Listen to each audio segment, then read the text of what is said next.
Hello everyone, class 7 maths June exercise 4.3 question number 1 multiply the following यानी दिए गए rational numbers को आपको मल्टीप्लाई करना है। ए में दिया गया है 4/9 बाई 5/7। इट मीन्स 4/9 में 5/7 से मल्टीप्लाई करना है।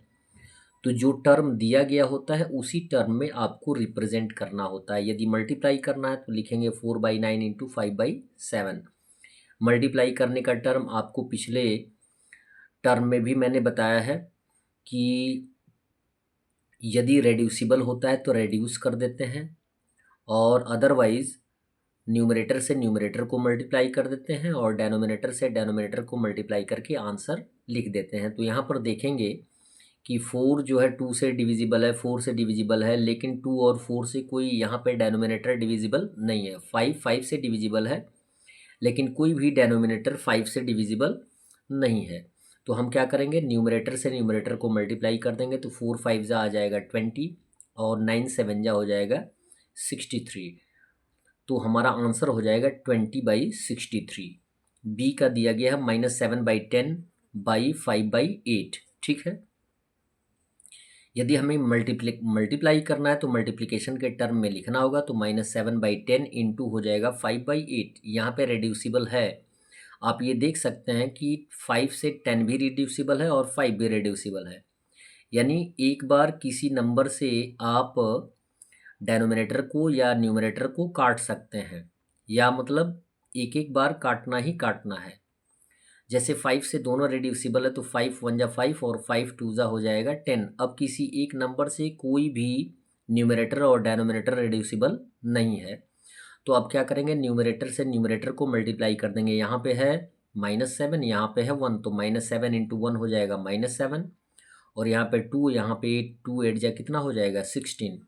तो हमारा आंसर आ जाएगा -7/16। सी दिया गया है 11/12 बाई -8/15। मल्टीप्लाई करना है तो मल्टीप्लिकेशन के टर्म में लिखेंगे 11/12 इंटू हो जाएगा -8/15। ठीक है। अब रेड्यूसिबल है तो रेड्यूस कर दीजिए। यहाँ पे देखेंगे 2 से रेड्यूसिबल है तो 2 6 जा 12 और 2 4 जा 8।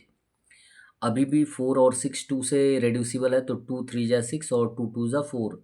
अब किसी एक नंबर से कोई न्यूमरेटर और डेनोमिनेटर रेड्यूसिबल नहीं है, तो अब क्या कर देंगे, मल्टीप्लाई कर देंगे। 11 से -2 में मल्टीप्लाई कर देंगे तो -22 आ जाएगा। 3 से 15 में मल्टीप्लाई कर देंगे तो आंसर आ जाएगा 45। तो हमारा आंसर हो जाएगा -22/45। ये जितने भी आंसर आए हैं वो प्रॉपर फ्रैक्शन में सेम टू सेम रहेंगे।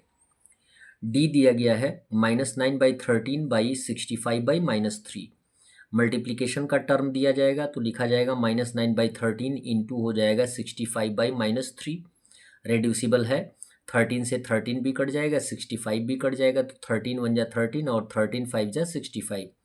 3 से 3 भी कट जाएगा, 9 भी कट जाएगा, 3 1 जा 3, 3 3 जा 9। अब कोई एक नंबर से रेड्यूसिबल नहीं है तो हम क्या करेंगे, न्यूमरेटर से न्यूमरेटर को मल्टीप्लाई कर देंगे। यहाँ पे क्या है -3 और यहाँ पे है 5, तो 5 3 जा हो जाएगा 15, तो -15 होगा। यहाँ पे 1 एंड -1, तो -1 आएगा। माइनस से माइनस रेड्यूस हो जाएगा। 1 डेनोमिनेटर का कोई वैल्यू नहीं होता है, तो आंसर हमारा आ जाएगा 15। ई दिया गया है -9/16/60। तो मल्टीप्लाई करना है तो मल्टीप्लिकेशन के टर्म में लिखेंगे -9/16 इंटू 60। 60 का 1 हम डेनोमिनेटर मान भी सकते हैं और नहीं भी मान सकते हैं। जो भी होल नंबर होता है वो एज ए न्यूमरेटर काउंट होता है, जिसको आप हमेशा याद रखेंगे। यहाँ पे रेड्यूसिबल है, 2 से कट जाएगा ये दोनों, तो 8 2 जा 16 और 32 जा 60। अभी भी 2 से रेड्यूसिबल है, 2 4 जा 8 और 15 2 जा हो जाएगा 30। अब किसी एक नंबर से कोई रेड्यूसिबल नहीं है तो हम क्या करेंगे, न्यूमरेटर से न्यूमरेटर को मल्टीप्लाई कर देंगे। -9 इंटू 15 हो जाएगा -135 और डेनोमिनेटर हो जाएगा 4। यहाँ पे जो हमारा आंसर आया है वो क्या है, इम्प्रॉपर फ्रैक्शन है। इम्प्रॉपर फ्रैक्शन को हम मिक्स फ्रैक्शन में कन्वर्ट कर देते हैं। मिक्स फ्रैक्शन में कन्वर्ट करने का तरीका क्या होता है, डेनोमिनेटर से न्यूमरेटर में डिवाइड कर देते हैं। यहाँ पे देखें 135 में किससे डिवाइड कर देंगे, डेनोमिनेटर 4 दिया गया है, तो ये हो जाएगा 4 3 जा 12। क्लियर है। आप आएगा 1 डिवाइड करेंगे और उसके बाद नेक्स्ट नंबर लिख लेंगे 15, तो ये हो जाएगा 4 3 जा कितना 12। 12 माइनस कर देंगे तो एज ए रिमाइंडर कितना आएगा 3। जो क्वोशन होता है उसे हम होल नंबर में लिखते हैं और जो रिमाइंडर आता है उसे हम न्यूमरेटर में, और जो डिवाइज़र होता है उसे हम किस में लिखते हैं, डेनोमिनेटर में। तो हमारा आंसर आ जाएगा 33 होल 3/4। यद्यपि इम्प्रॉपर नेगेटिव है तो मिक्स्ड भी क्या हो जाएगा, नेगेटिव हो जाएगा, -33 होल 3/4। ई एफ दिया गया है -9/7/-14। तो हमने आपको ऑलरेडी बताया कि जो भी होल नंबर होता है इंटीजर के रूप में वह एज ए न्यूमरेटर काउंट होता है। तो यहाँ पे लिखेंगे -9/7 इंटू -14। ठीक है, 7 से दोनों रेड्यूसिबल हैं, तो 7 1 जा 7, 7 2 जा 14। अब मल्टीप्लाई एज ए डेनोमिनेटर 1 है जिसका कोई वैल्यू नहीं होता है। यदि निगेटिव होता है तो हम -1 लिखते हैं, लेकिन पॉजिटिव 1 है जिसका वैल्यू नहीं भी हो सकता है, नहीं भी रख सकते हैं या रख भी सकते हैं। तो यहाँ मल्टीप्लाई करेंगे -9 इंटू -2, तो 9 2 जा 18 और माइनस इंटू माइनस क्या हो जाएगा, प्लस। तो आंसर आ जाएगा 18। जी दिया गया है 28/-9/-27। इसको एज ए मल्टीप्लिकेशन के फॉर्म में लिखेंगे 28/-9 इंटू -27। दोनों 9 से रेड्यूसिबल है, 9 1 जा 9, 9 3 जा 27। यद्यपि मैंने डायरेक्ट रेड्यूस कर दिया है, लेकिन यदि आपको सीखना है तो स्मॉलेस्ट नंबर से रिड्यूस करना सीखें। 2 से रिड्यूस नहीं हो रहा तो 3 से, 3 से नहीं हो रहा तो 4 से, 5 से नहीं हो रहा तो 7 से, फिर एक्सेट्रा एक्सेट्रा आगे बढ़ते जाएंगे। यहाँ पर देखेंगे कि अब किसी एक नंबर से रेड्यूसिबल नहीं है तो हम मल्टीप्लाई कर देंगे 28 से -3 में, तो आंसर आ जाएगा -84।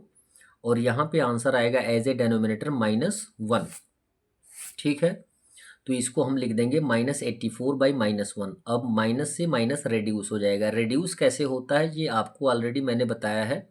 कैसे बताया गया है कि यदि डेनोमिनेटर नेगेटिव होता है तो हम उसको रिमूव करते हैं। कैसे रिमूव करते हैं, -1 से मल्टीप्लाई करके। और आपको क्या बताया जाता है कि माइनस से माइनस कट गया। यद्यपि कटने का कारण क्या होता है, वो मल्टीप्लिकेशन होता है। इसको हम किसी टर्म में आपको एक्सप्रेस करेंगे।